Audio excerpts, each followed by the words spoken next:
pour le bac d'ayez toutes vos références, pensez. On se fiche pas mal des références, des plans en 2 ou 3 parties. La vraie philosophie se moque de la philosophie. Le bac approche et avec lui l'épreuve ô combien redoutée de la philosophie. Une épreuve à 2 titres. Pas seulement d'examen, mais aussi psychologique. Car comment ne pas trembler devant l'évaluation d'une discipline si insaisissable, si complexe, si subjective? Comment ne pas douter de soi quand on ne sait pas ce qu'on attend de vous? En l'absence de critères clairs de notation, la philosophie angoisse au lieu de rasséréner et paralyse au lieu d'affermir. Contre-productivité de l'école ou nature même de la philosophie. Le problème vient moins d'un flou de l'évaluation que de son objet, notons le savoir ou la réflexion. Car si ces 2 pôles de l'intelligence vont de pair dans la vie courante, ils sont séparés dans le travail philosophique, où la réflexion domine. On dira que la réflexion suppose toujours le savoir, ne faisant ainsi que confirmer leur différence. Que l'épreuve du 100 mètres suppose qu'on ait des chaussures ne fait pas des coureurs des cordonniers.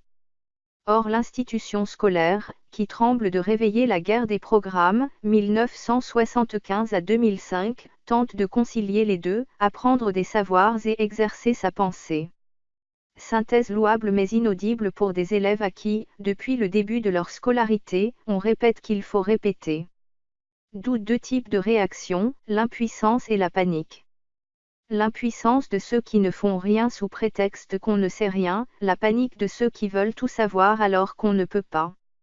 Et pourtant, le but de l'épreuve est aussi simple que celui de la philosophie, penser. Qu'est-ce que penser? Tout d'abord, on ne pense pas par référence, sans quoi Wikipédia ou Siri seraient des génies. Montaigne le disait déjà, mieux vaut une tête bien faite qu'une tête bien pleine. Quand tout est sur Internet, y compris le plus faux, la réflexion doit dominer le remplissage. Réfléchir à quoi? Aux choses telles qu'elles sont, c'est-à-dire, puisque nous décidons de les nommer, de les juger, de les utiliser, des choses telles qu'elles pourraient être autrement. Exemple. Un poil de cul dis-je souvent à mes élèves. Poil plus réel que la et naturel mais honteux. On le cache et on l'exhibe, on l'épile et on le coiffe, on l'épouille et on le maquille. Bref, il gratte. Le réel pose problème et penser, c'est le faire parler. Si vous partez de théories déjà pensées, de jargon desséché, d'auteurs morts, d'anthropologie et autres métaphysiques, vous ne produisez pas de pensée, vous ne faites au mieux que la stimuler chez les 5% d'élèves qui baignent déjà dans la réflexion. Lorsque seuls 5% d'une génération accédaient au lycée, les cours pouvaient conduire au conformisme. Aujourd'hui, cela conduit à l'exclusion. D'où les lamentations régulières sur la baisse du niveau, auxquelles répondent les repêchages systématiques. Or ce n'est pas le niveau qui baisse, mais une certaine vision de l'enseignement qui, coincé dans ses savoirs universitaires et ses talismans théoriques, n'éclaire qu'une cible étroite. Le poil aux contratures culturées, avec un peu de dextérité, aux 20 notions du programme.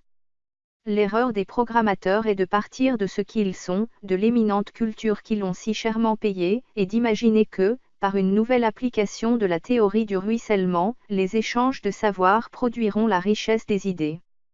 Une association de professeurs de philosophie, ASIREF, peut ainsi affirmer que les élèves ne sont pas doués de réflexion autonome, et que penser par soi-même est une fiction.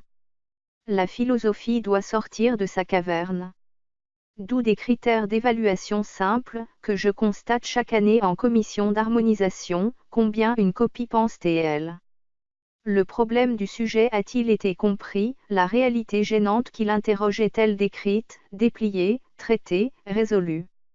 La gêne de la vérité, le scandale du désir, le comique de l'art, l'angoisse de la liberté, ont-ils été relevés? On moque de la philosophie.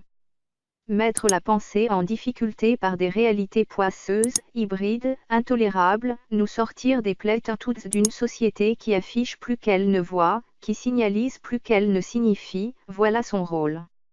Une bonne